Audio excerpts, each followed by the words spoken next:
I'd like to respond to the girl who sent an anonymous question through a third party. The question was, how can she get along with her mother-in-law on vacation? Wow.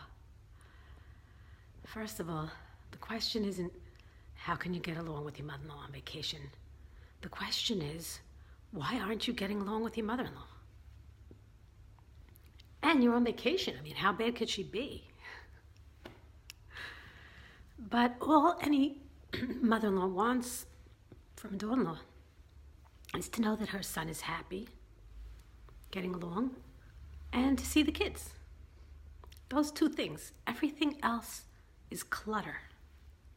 And if you're just like making a big deal out of everything else, it's really a lot of it in your mind, and a lot of it is like just unnecessary. Those two things. That's it. She doesn't want to be your new best friend. I'm Lindsay from Brooklyn. I'm your new best friend. Most of the time, the reason why the young girls are so scared of the mother-in-law or they have fear is that maybe they do things differently, or they act differently. And you just have to learn how to say two words, and you're going to get along with everybody. All you got to say is, that's her. That's her. She does something like this, that's her. She does this like that, that's her. She acts like this, that's her. When you say that's her, it's acceptance. It's acceptance. And you don't have to beat yourself up. How are you going to get along with her? That's her. That's her. She's part of the package. If you truly want to get along with your mother-in-law, tell her what she wants to hear. She doesn't want to hear mockery of your husband. She doesn't want to hear you putting her son down. She doesn't want to hear you say a funny story, a cute story, how he went to shul and he was wearing one black shoe and one blue shoe, or one brown sock, or one blue sock. She's only going to blame you for not matching up his socks. She wants to hear nice praise about her son, so just tell her something nice. He's so handy around the house. Oh, I just love that anything I need, he knows how to fix it, you know. Your mother-in-law is not a big scary monster. She's just a woman just like you that raised her son and was working hard as a wife and mother, and then he got married to you. And now you want to make like she's hard to get along with? She's just a regular lady. If you treated her with respect like you would any person who's older than you, that you would just say, I respect my elders, like if you were on the train and you got up for an older woman to sit down, you would do that for a stranger.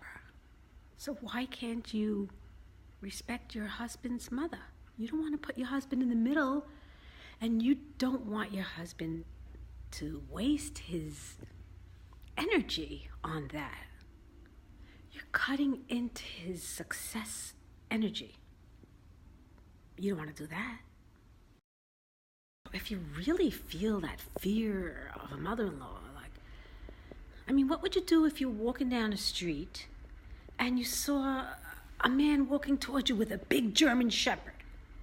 You would kind of cross the street. You wouldn't wait till they got really close. If it was a big giant dog, you would find a way to cross the street a few feet before, like you're just casually crossing the street, and you would steer clear. Now, I'm not saying she's a German Shepherd, but like I said, you just have to learn how to say that's her. Unfortunately, I'm hearing way too much of this daughter-in-law upset with the mother-in-law thing.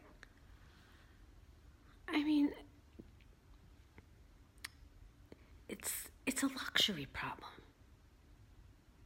And you could make it into a bigger problem, or you could just shrink it.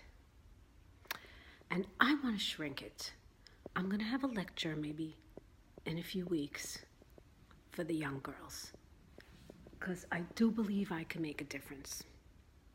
And I do believe that it's not necessary to feel as uncomfortable as the girls feel about their mother-in-laws. I think the daughter-in-laws, when they get married, they feel that they want that ownership of the husband. And they have it. They have the power. And that husband, he committed himself to that wife. But he's allowed to love his mother. I mean, he knows his mother for what? 25 years, 30 years? And I think that's hard for the daughter-in-law to accept, that there's another woman that her husband loves. So it's kind of like, it's a little bit of a rivalry. It's an unnecessary rivalry. A wife has the power. The mother-in-law sometimes imposes herself because she lost the power already. So she kind of like has no other choice. It's kind of like, who could establish the boundary first? The daughter-in-law establish the boundary, these are my boundaries, or is the mother-in-law have to push her boundary and set that precedence? You gotta work it out. And the only way to work it out is respectfully.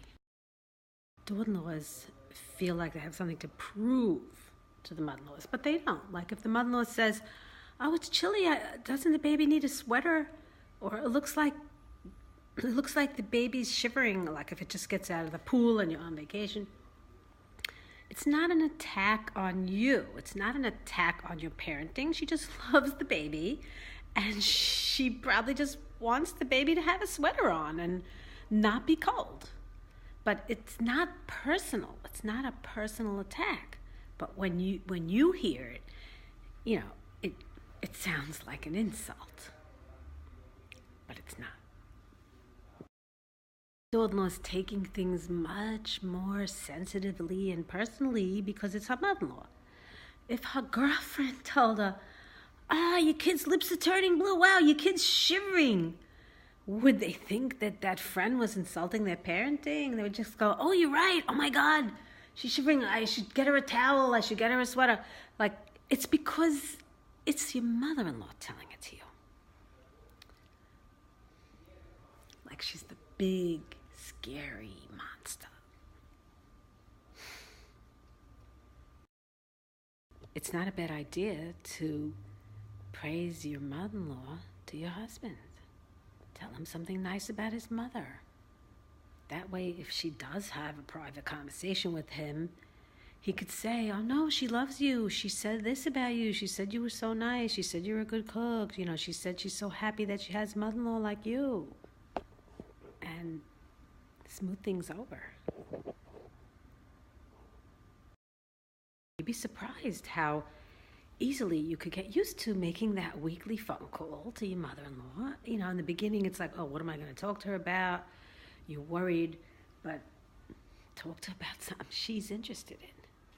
If she plays cards, so you could ask her, how was the card game? And then watch how she lights up. She starts talking about her card game.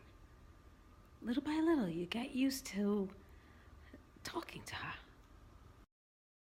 If you truly want to get along with her, the thing I did notice is that if a girl's mother had a rough time with her mother-in-law, it reflects a little and it makes the daughter standoffish.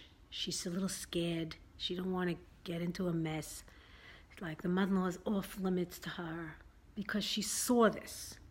But if she saw her mother having a good time with her mother-in-law, a respectful relationship with her mother-in-law, that also reflects. So that's another reason to be motivated to get along with your mother-in-law and to get along with everyone. Why do you want the stress of not getting along with someone? This is Linda from Brooklyn. I'm your new best friend.